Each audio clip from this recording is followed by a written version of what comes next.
Olá, meus queridos, sejam bem-vindos ao canal. Meu nome é Michele Lins. Aqui contamos os casos mais sombrios e perturbadores, tanto da história criminal como também paranormalidade. Se vocês gostam desse tipo de conteúdo, por favor, se inscrevam no canal. O nosso canal ele é novo. Chegamos agora, estamos indo para o terceiro vídeo e é muito importante que o YouTube entenda que vocês que assistem esse tipo de conteúdo gostam do canal. Com isso vai fazer com que o nosso canal cresça. Não esquece de ativar o sininho de notificação para receber todos os vídeos, tá? E dá aquele joinha. E se puder, dar uma comentada aqui embaixo, porque também ajuda muito no engajamento. Hoje eu vou contar para vocês sobre um caso que aconteceu há muitos anos atrás em Florença, na Itália. Esse caso, para muitas pessoas, ele foi sim resolvido, mas para outras não. Existe aí um mistério se realmente esse serial killer foi preso. Então assistam até o final que vocês vão ter muita surpresa, gente. E se você não for medroso, aperte o play, porque a partir de agora não tem mais volta. Vem comigo. Florença, berço do renascimento, da arte e da beleza, mas também o palco de um dos crimes mais macabros da história italiana. Entre 1968 e 1985, um assassino, ou quem sabe mais de um, espalhou terror nas colinas, deixando um rastro de corpos e perguntas sem respostas. Hoje, você vai conhecer a história do monstro de Florença, o serial killer que aterrorizou a Itália e até hoje permanece um mistério. Do 21 de agosto de 1968, Barbara Locke, 32 anos, era casada, dona de casa e tinha um filho.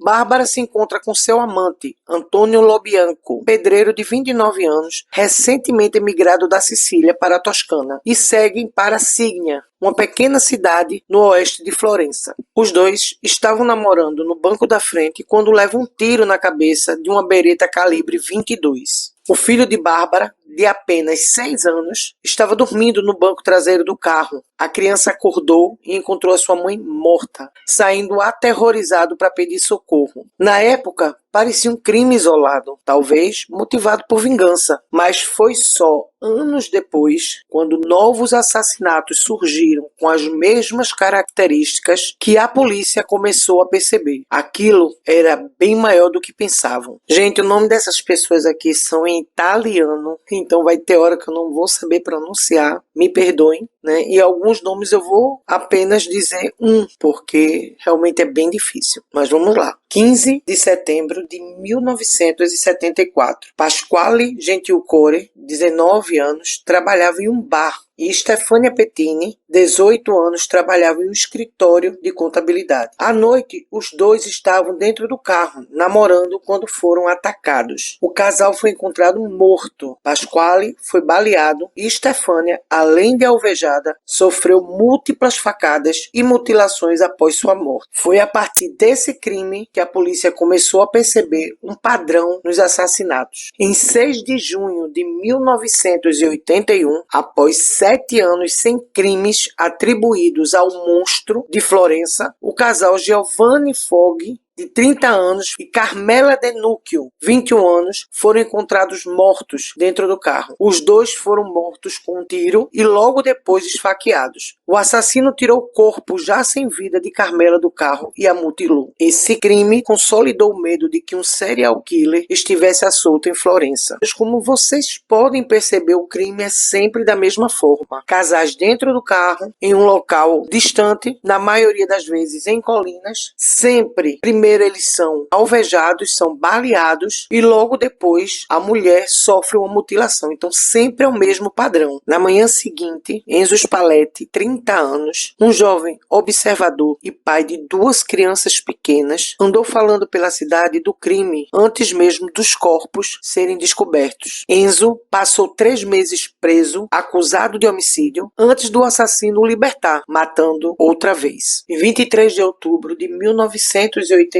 Stefano Baldi, de 26 anos, e Susana Cambi, de apenas 24, eram noivos e iriam se casar em poucos meses. Os dois estavam no carro quando foram mortos com um tiro e esfaqueados no parque na vizinhança de Calenzano. Um anônimo telefonou à mãe de Susana na manhã depois do assassinato para lhe falar sobre a sua filha. Uns dias antes do homicídio, Susana tinha dito à sua mãe que havia alguém lhe observando e a perseguindo de carro. Paolo Mainar, de 22 anos, anos, e Antonella Migliorini, com 20 anos apenas, também eram noivos e o casamento já estava se aproximando. Os dois também foram mortos a tiro dentro do carro, enquanto estavam parados no terreno em Montespertoli. Dessa vez, o assassino não mutilou o corpo da vítima feminina. Os policiais ainda encontraram Paolo, apesar de muito machucado, vivo, mas veio a falecer no hospital. Depois de atingir Paolo e Antonella, o assassino empurrou o carro durante alguns metros para esconder tanto o veículo como os corpos, mas ele perdeu o controle do carro e o abandonou no local que foi encontrado. Meus queridos, em alguns casos aqui eu vou ter que dizer só um nome porque realmente é muito complicado os nomes. Eu não vou conseguir pronunciar. E se eu pronunciar algum errado, me perdoe. Mas vamos lá. No dia 9 de setembro de 1983, Mayer, 24 anos, e Jens, 24 anos também, eram dois homens alemães e trabalhavam na Faculdade de Belas Artes em Osnabrück. Estavam viajando pela Itália para comemorar um importante estágio que Mayer tinha acabado de ganhar. Os dois homens foram mortos a tiro dentro do carro em Galuzzo. Como vocês já perceberam, o assassino só matava casais de homem e mulher, porque ele tinha um prazer de mutilar as mulheres. Jens tinha uma estrutura pequena, loiro, cabelos longos, o que pode ter levado o assassino a pensar que se tratava de uma mulher. A polícia suspeitava que os dois eram namorados, mas nunca foi comprovado. Em 29 de julho de 1984, Claudio Stefanati, 21 anos, e Pia Gilda Rontini, 18 anos, eram namorados e os dois estavam dentro do carro estacionado num bosque, perto de Vicchio di Mugello. Os dois também foram mortos a tiro e esfaqueados. O assassino tirou Gilda do carro, mutilou ela em suas partes íntimas, incluindo seu peito esquerdo. Existem informações de um estranho que seguiu o casal algumas horas antes da morte. Um amigo próximo de Gilda disse, inclusive, que ela comentou com ele que estava sendo seguida e perturbada por um homem enquanto trabalhava no bar. Esse caso aconteceu entre o dia 7 e 8 de setembro de 1985. Em todas as pesquisas que eu fiz, nunca diz a data exata, se foi 7, se foi 8. Sempre é entre 7 e 8, tá? Então, no dia 7 ou 8 de setembro de 85, Jean-Michel, de 25 anos, e Nadine Mauriotti, 36 anos, eram franceses. E os dois estavam em um acampamento na Itália. Nadine estava dormindo e foi morta e esfaqueada dentro da sua barraca num bosque perto de San Cassiano. Jean correu tentando fugir, mas o atirador conseguiu encontrá-lo e ele foi morto também com um tiro. O corpo de Nadine foi mutilado. Pelo assassino ter matado dois estrangeiros viajantes, não existe um relatório de pessoas desaparecidas. O assassino enviou dias depois uma nota insultuosa, juntamente com pedaços dos seios de Nadine, para a acusação estadual Silvia Della Monica, dizendo que um assassinato tinha acontecido e desafiou a polícia a encontrá-lo.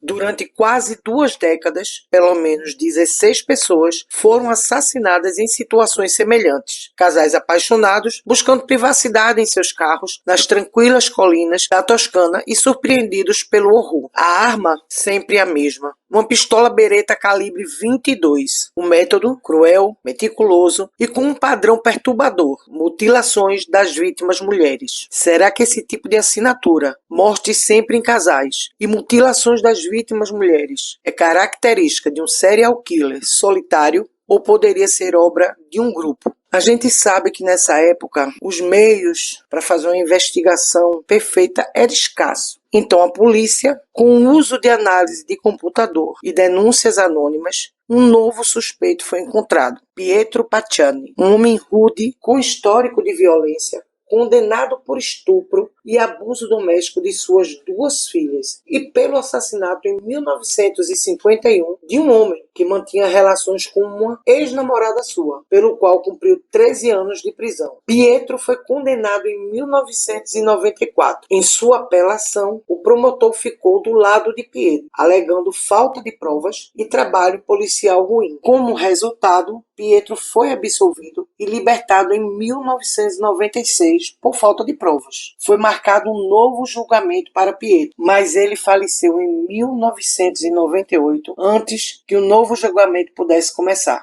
E aí vem, meus amores, um embrulho nessa história. Esse caso ele foi muito complexo, porque ninguém conseguia chegar a um autor de fato. Mas eu quero que vocês me acompanhem até o fim para me dizer o que é que vocês acham. Com a morte de Pietro Patini, surgiram outros dois suspeitos, um grupo conhecido como os cúmplices do monstro. 2 homens foram acusados de supostos cúmplices desses crimes e os 2 foram julgados. Eles são Mario Vanni e Giancarlo Lotti. Vanni tinha sido testemunha no julgamento de Pietro Patini, onde ele afirmou que os 2 eram apenas compagni di merende. Eu fui procurar esse compagni di merende, o que significa? Em português é companheiros de lanche, mas eu não sei se ele tem um significado italiano diferente desse. Lotti foi uma das testemunhas surpresa e confessou ter visto Patini e Vanni cometer o assassinato de 1985, o de Jean e Nadine.